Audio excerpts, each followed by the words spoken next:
force a decision on members of the indigenous population, that they have their own process in which they arrive at conclusions. And what's really, really beautiful about sort of qualitative theory and qualitative analysis, and the reason why, I really do mixed method, but the reason why I have a proclivity towards qualitative research isn't so much that the sort of statistical analysis isn't meaningful. I think it is. I think it's also subject to manipulation. But when you hear the stories of the person themselves, right, and you're there yourselves watching, either through ethnographic studies or participatory action research, what have you, you really get a sense of the day-to-day function of members within the community and how it is that they go about deliberating over processes. And there's many, many different ways in which they go about deliberating through these processes, right? Is it high context, low context? Is it individualistic? Is it collectivistic? Is it members of the elite orders within their class, or is it more egalitarian? Lots and lots of different ways that this process unfolds.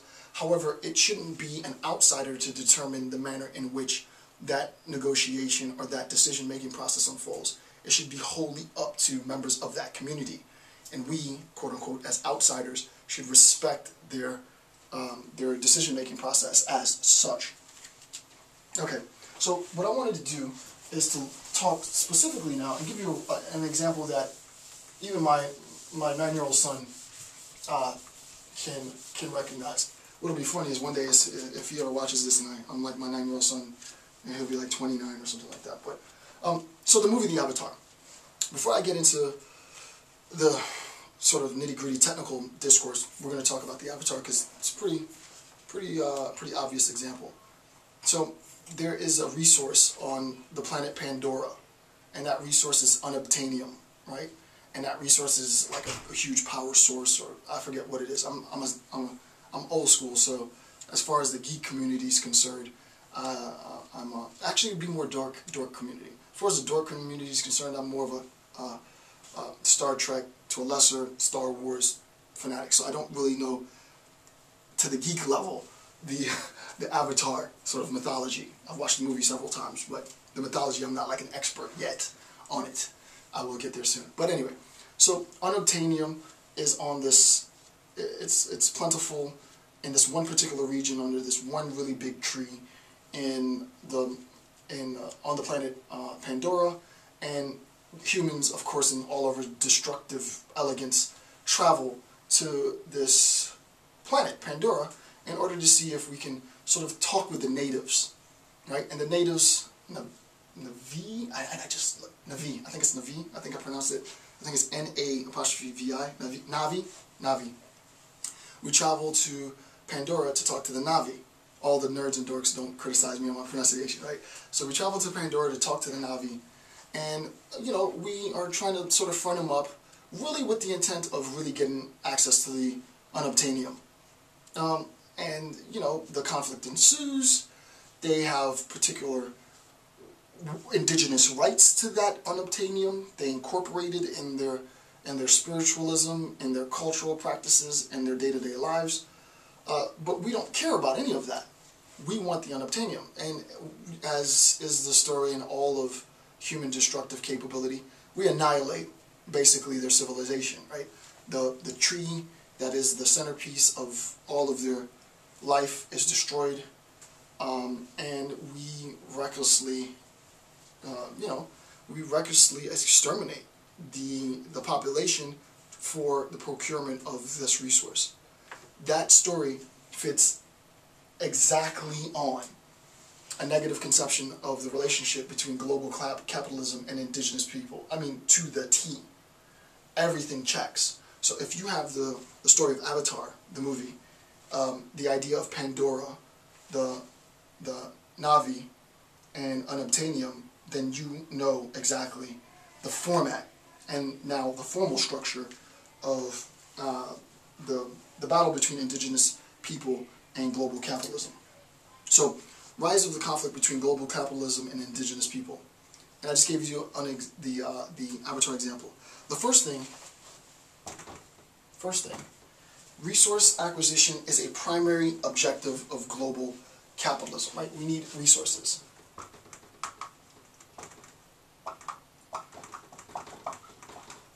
Resource acquisition is of the utmost importance. 2, resources are tied to particular territories, right? These resources are tied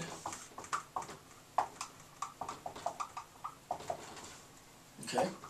Number 3,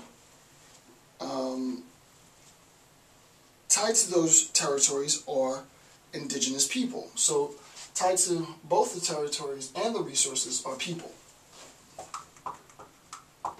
And these are indigenous people are tied to these territories as well. Okay? Thus, resources are indirectly tied to the indigenous populations occupying a particular territory. I'm not going to write that down. Number 5, the attempt to excise particular resources from those territories requires global capitalism to circumvent the concerns of indigenous populations in favor of resource acquisition. What in the world does that mean? This is where, I think he was a commander, a captain, or something major, the guy with the scar on his face in Avatar.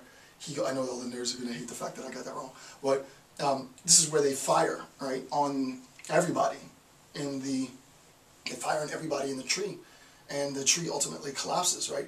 We want to get to the unobtainium, and if it means that we have to destroy your civilization to get it, that's what we're going to do, right? So that the rights of the indigenous population becomes ancillary, secondary, that's really of no concern, and they are dislocated or exterminated in order to gain access, and that's what I think powerfully James Cameron displayed in that just amazing scene where the tree just falls over, right? It just collapses.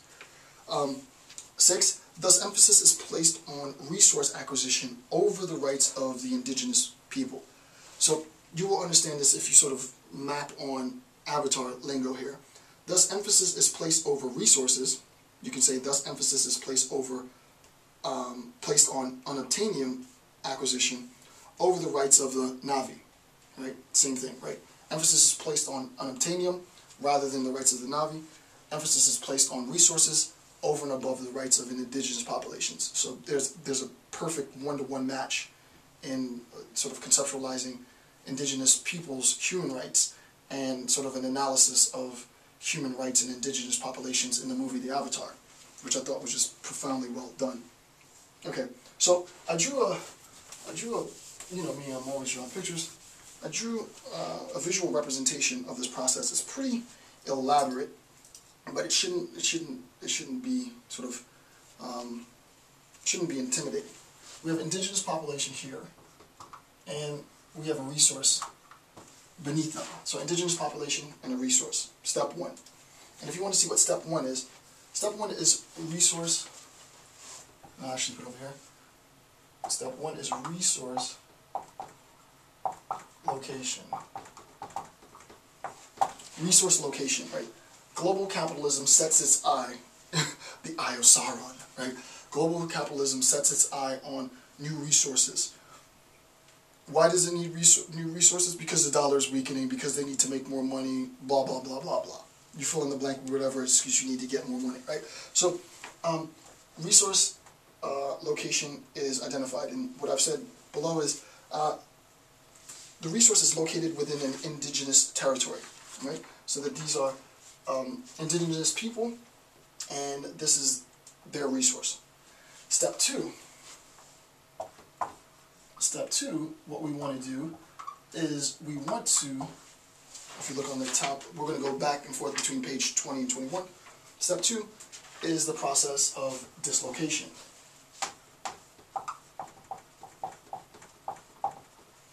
We found the resources. Now we need to get those people off of the land so we have access to the resources. In the movie Avatar, the people were the Na'vi, right? If we're talking about Avatar and all races, right? In the movie Avatar, indigenous population was the Na'vi, the resource was unobtainium, but we recognize here that we're talking about indigenous populations as such, right? Indigenous populations and their resources. So the second thing is to try and get the people off of their ancestral lands so that we have global capitalism